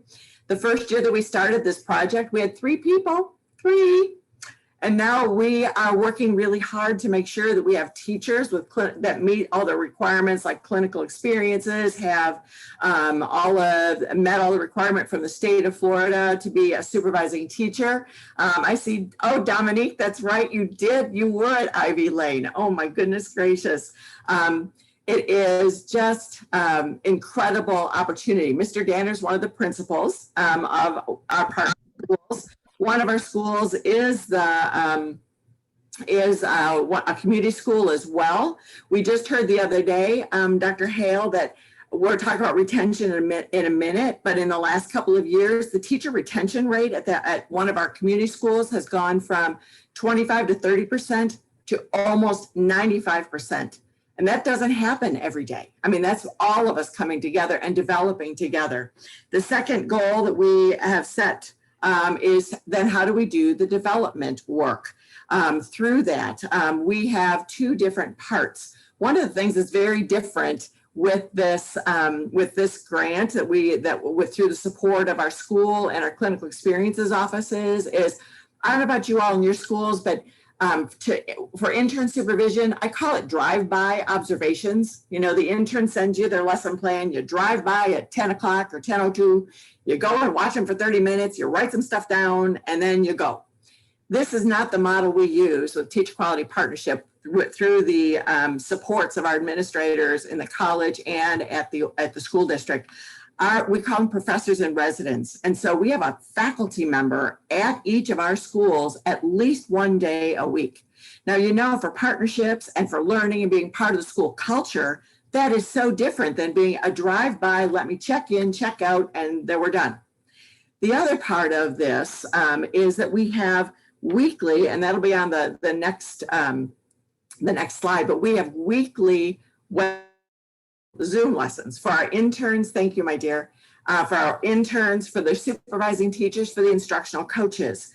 I don't know about you, but student teachers, they go in, they're 19 and they've got all this energy and all this, they got all the ideas. Then they hit up with somebody like me. And I say, no, we don't do that like this. We don't do this. So what we're doing is we're co-constructing and co-developing. And so everybody comes to the table to do the planning. Everybody comes to the table at the Zoom lesson here. We have weekly professional learning within each of our schools and across schools. And we're finding that our interns are passing the Florida Teacher Certification Exam at a high rate.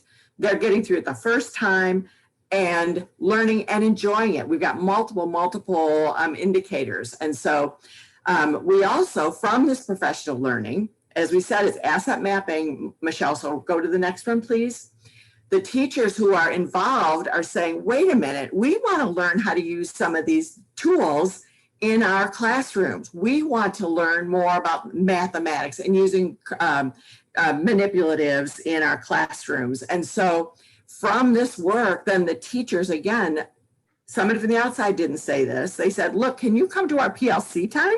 Can you talk to us about some of the mathematics? And so we have doctoral students with special education, doctoral students in math education, math educator, and myself, as well as teachers from the school and an assistant principal from the school who have been co-constructing once every unit that we get together and we talk about school and we talk about learning. And it was specifically focused on mathematics. This is so successful. This went from one elementary school, Dr. Hale, that OCPS ACE, now it's going to Jones. We also, you can start this up, Michelle, if you want. One of the resources was talking about during the pandemic, can student teachers be seen as an asset? Do we have a value add as an intern? And our partners are saying, absolutely, we want some of these UCF folks. And so we were a team, and by that I mean we discussed every single aspect of the class together, whether it was the data, whether it was instruction itself, or whether it was the students' social and emotional needs. In that sense, I thought it was really great that we had this teamwork going on where he would look over the whole class and I could work with specific students that needed more of that push or more support. One of the greatest takeaways from our experience was the amount of growth that I was able to watch the intern make. Not only did I watch the intern grow, but I was able to grow through the experience as well. When you have another adult who is just as passionate about education in the room with you, you're able to reflect on your own teaching practices and better them together. Oftentimes, when you teach someone best teaching practices, you notice, wow, what a great reminder to yourself to also use those best teaching practices while you are doing your everyday lessons.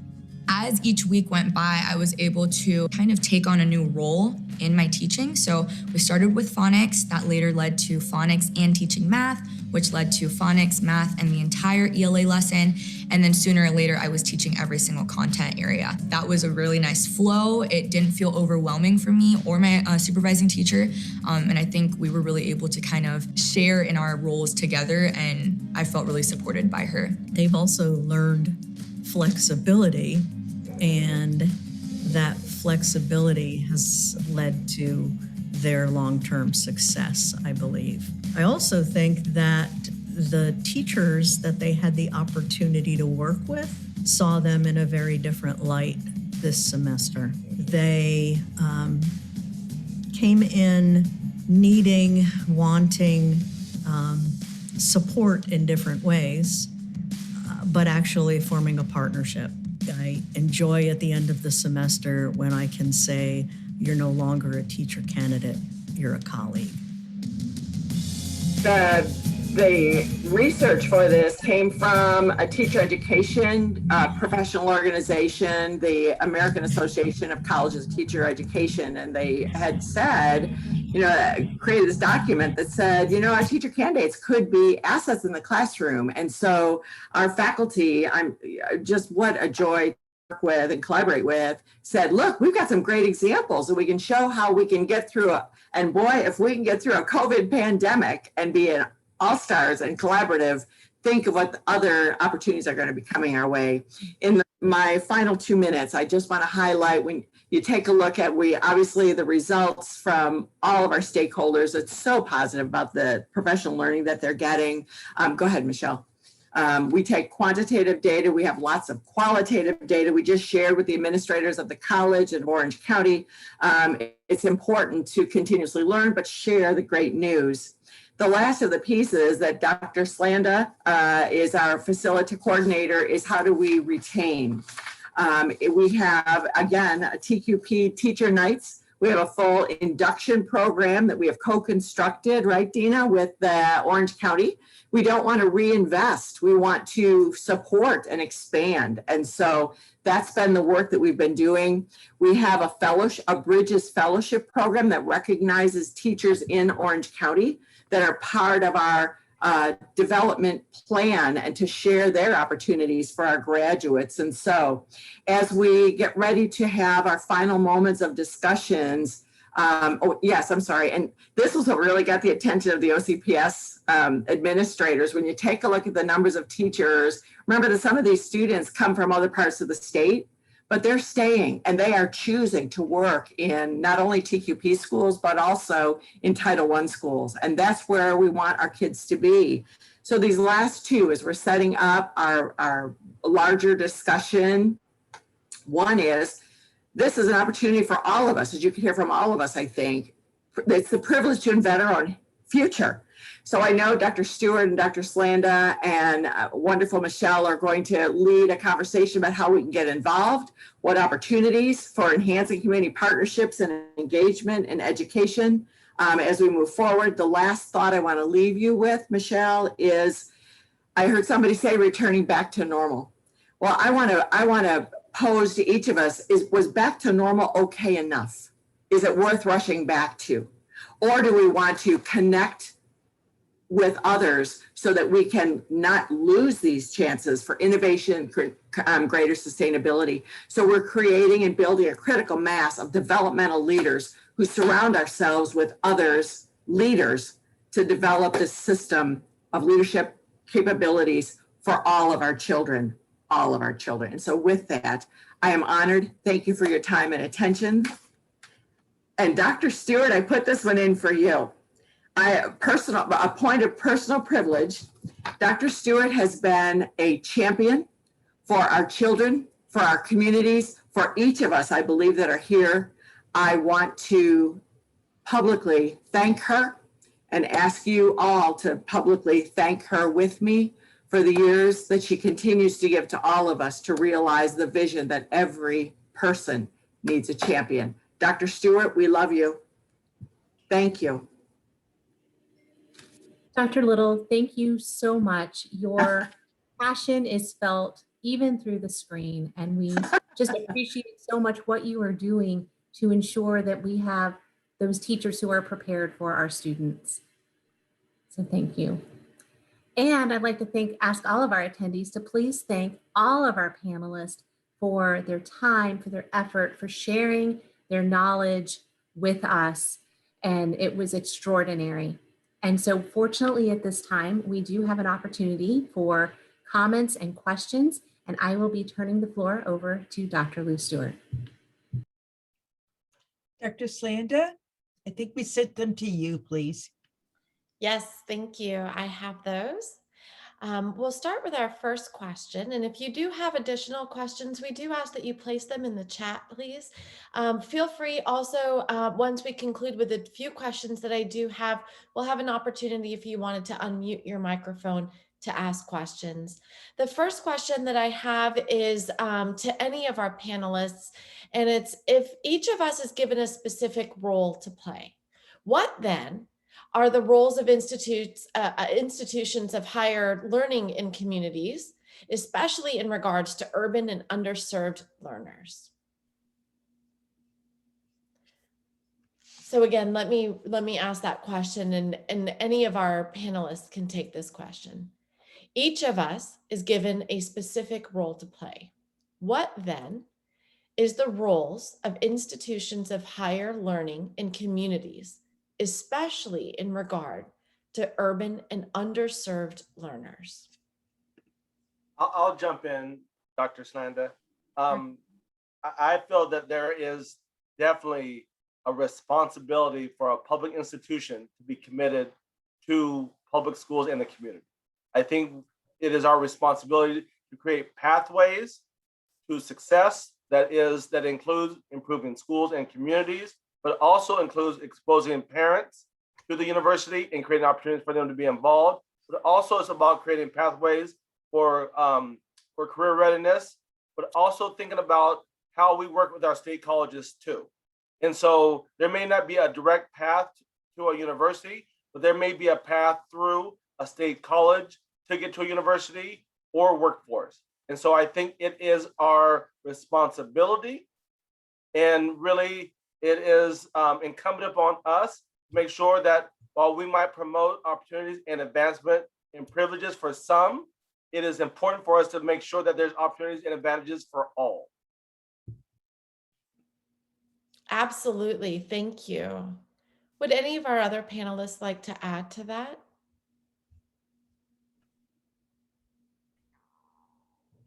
All right, I will go ahead and ask our next question. Thank you. This topic requires heavy lifting. What can we do to increase the involvement of committed persons? And again, that's open to any of our panelists. And of course, Dr. Mabry, if you would like to provide commentary as well.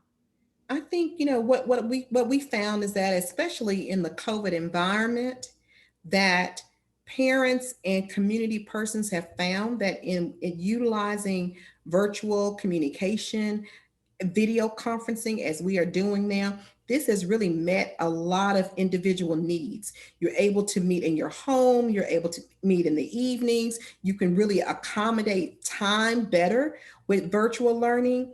In addition to that, I think that you can meet people where they are and utilize their skills and talents. Understand everyone has a role, everyone has a Everyone has a purpose.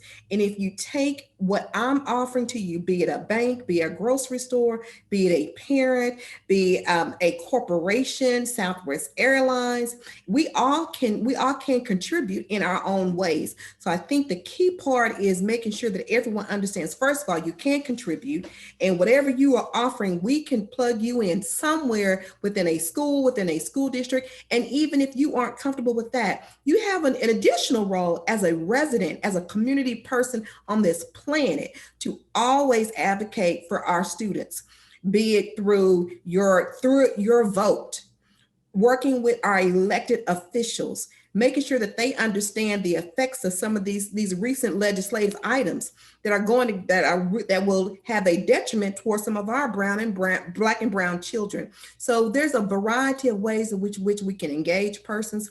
It's just that they have to understand that everyone has a voice and everyone has a place. Absolutely. Thank you. Would any of our other speakers like to provide commentary?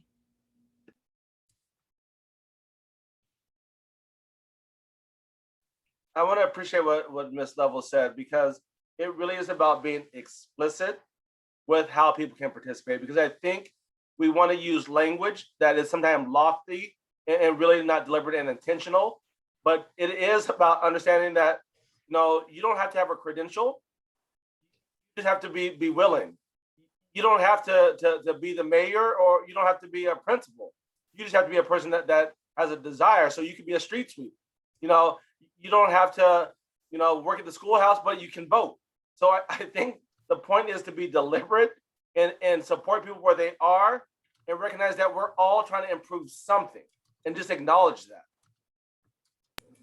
That's exactly right. That we each have a role, as someone said earlier, Dina, your first question, it's just that we all must be knowledgeable and humble within our role, but certainly to continue to advocate and collaborate so that we can bring more people to the table with us to make the changes that we see that are incredibly important.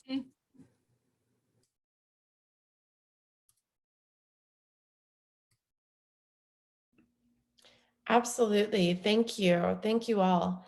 Do we have any additional questions from our audience or from any of our presenters?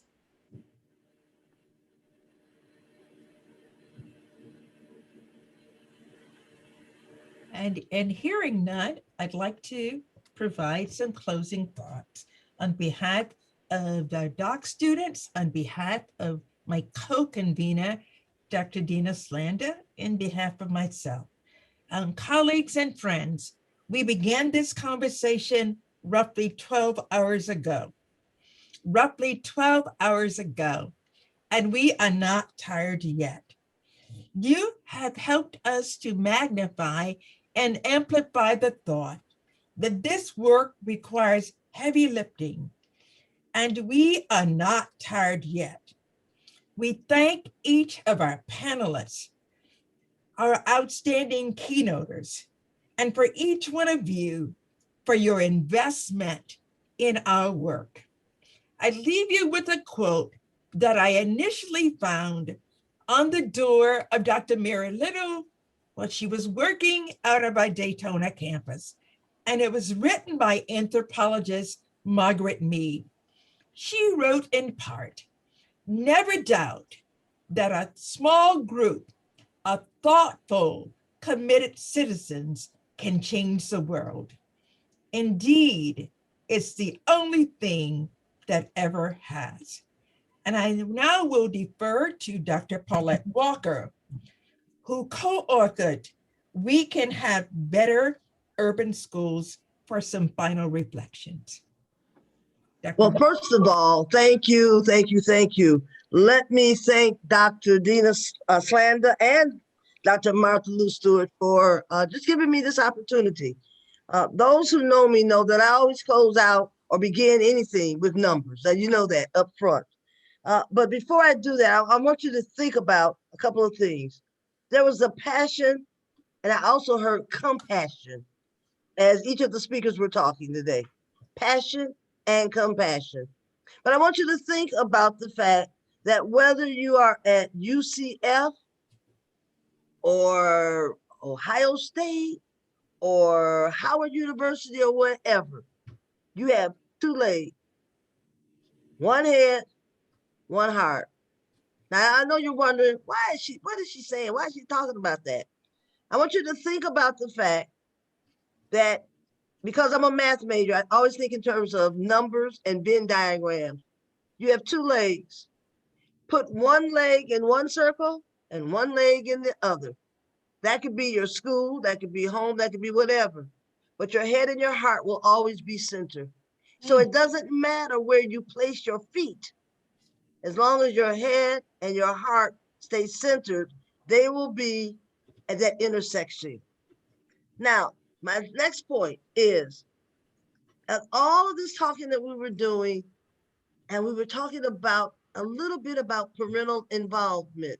And I want you to think about the fact that I don't care who the parent is or where the parent is located. I have never heard a parent say, I want my child to be a failure. I have never heard a parent.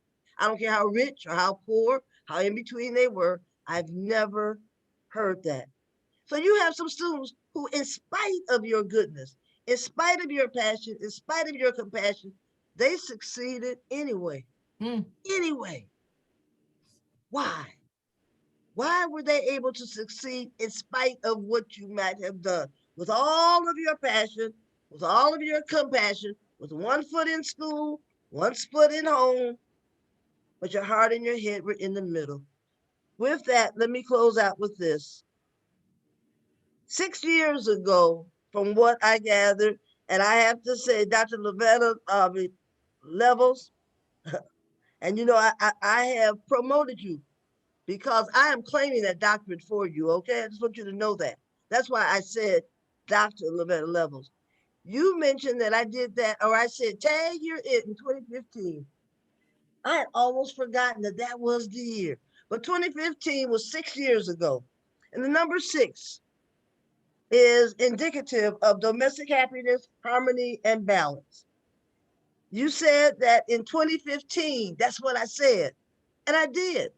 If you add those numbers, the 2, the 1, and the 5, you're going to get 8.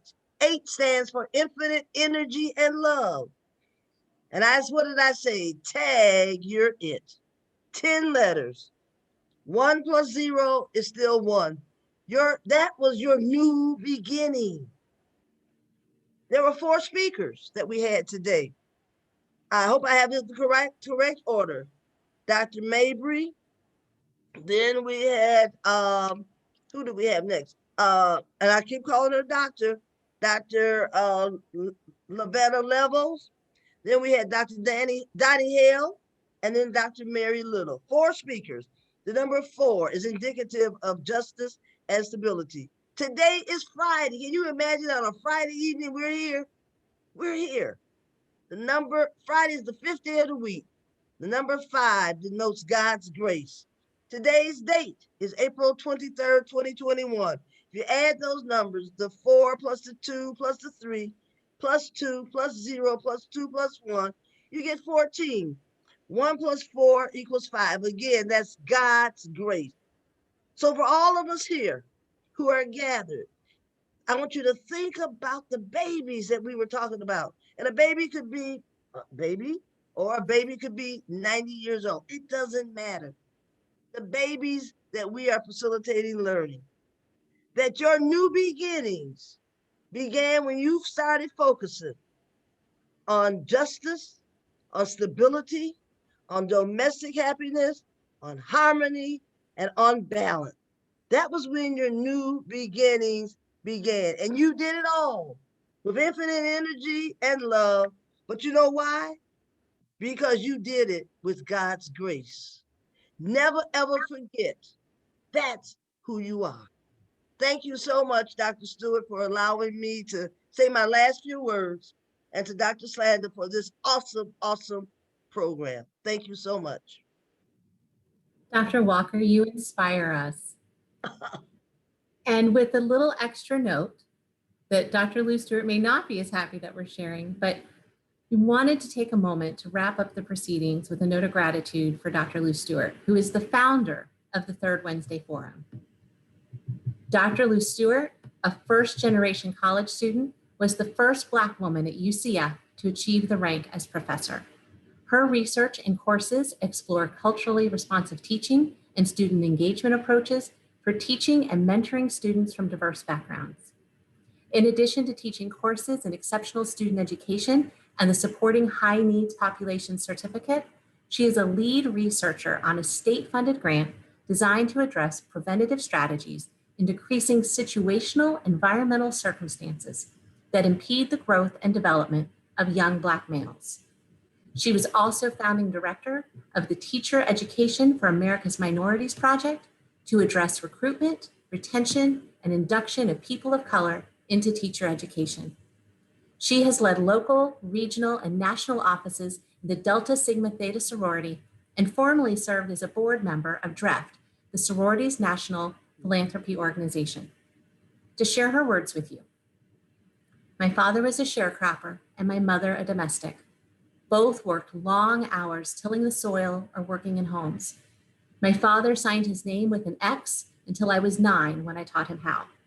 My mother finished 6th grade, but was smarter and more determined than most people I know. They shared a common rhetoric. You don't have to do this. You can do better.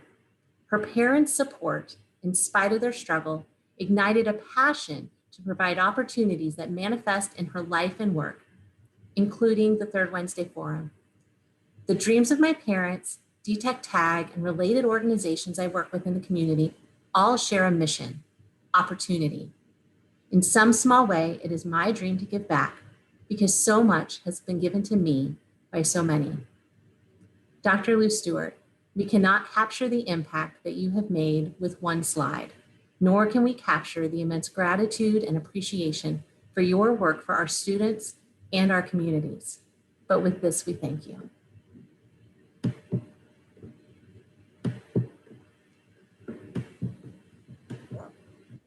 We do thank you for joining us today. If you do use social media, the Third Wednesday Forum is on Facebook, Twitter, and Instagram. And so we would appreciate you interacting with us that way. Have a wonderful Friday night.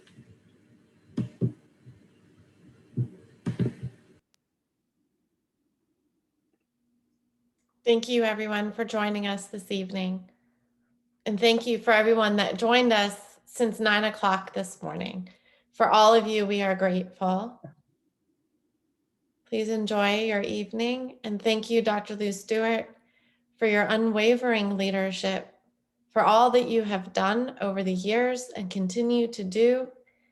And as Dr. Butler just put in the chat, they will continue for months to come, and that UCF will not be the same without you.